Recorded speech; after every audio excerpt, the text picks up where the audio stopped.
అనుకున్నట్టే అయిందబ్బా. రాడు రాడు అన్నట్టుగానే రాలే. పబ్లిక్ తిప్పల మీద చర్చ అయితేంది, రైతుల గోస అయితేంది, రాజకీయాలు అయితేంది, పక్క రాష్ట్రం పంచాయతీ అయితేంది, సారు లెక్కే అలాగూ. ఎవలో మాట్లాడాలి, ఎవలో కొట్లాడాలి. మంచైతే అది మన లెక్కలకు, చెడైతే అది వాళ్ళ పాపం. అలకగా దులిపేసుకుంటాడనుకో రాదుండ్రి. అవును, ఇంతకు ఎవల గురించి చెప్తున్నానో సమజైందా? పెద్ద సారు గురించే. నిన్న గంట ముందే అసెంబ్లీకి వచ్చిన గౌరవ కేసీఆర్ గారు ఇవాళ ఆఖరి దాకా కూడా రాలే.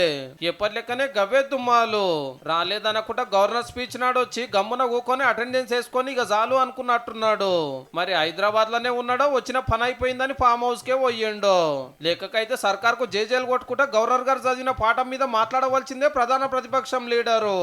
కానీ సారే దుమ్మా కొట్టే వరకు కర్మకార్ లీడరు క్వశ్చన్ చేసిండ్రు.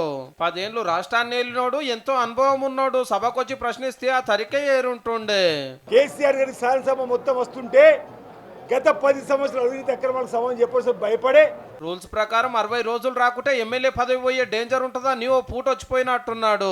అయితే గవర్నర్ స్పీచ్ ఇచ్చేనాడు అటెండెన్స్ చెయ్యరు అని కాంగ్రెస్ వల్ల మాట.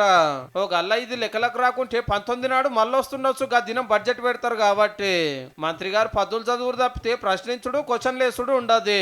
నిరుడు లెక్క వచ్చిపోతే కథ మాజిరు పడుతుంది. ఇక ప్రజల చేత ఎన్నుకోబడ్డటువంటి నాయకుడు శాసనసభకు రాకుండా ఇలా ఫామ్ హౌస్ లో ఉండడం ఎంతవరకు సమంజసం? గమ్మతి ముచ్చట ఏందంటే మొన్న గులాబీ లీడర్లతో మీటింగ్ పెట్టినాడు. తప్పకుండా అందరు అసెంబ్లీకి పోవాలి, 6 గ్యారెంటీలను అడగాలి, గవర్నమెంట్ నిలదీయాలని ఆర్డర్ వేసిన అధ్యక్షుల వారే వస్తలేడు. అంటే సారు పార్టీ ఆఫీస్ లో సలహాలు ఇస్తే వీళ్ళు సభలో కొట్లాడతారు అన్నట్టు. అసెంబ్లీకి రాని ఎమ్మెల్యేకు ప్రధాన ప్రతిపక్షం లీడర్ 10 ఎందుకు, నెలకు 2,75,000 జీతం ఎందుకని లొల్లి నడసబట్టే. ఈ లెక్కన చూస్తే సార్కు సీఎం సీట్ ఇస్తే తప్ప సభకు వచ్చేటట్టు లేడు పో.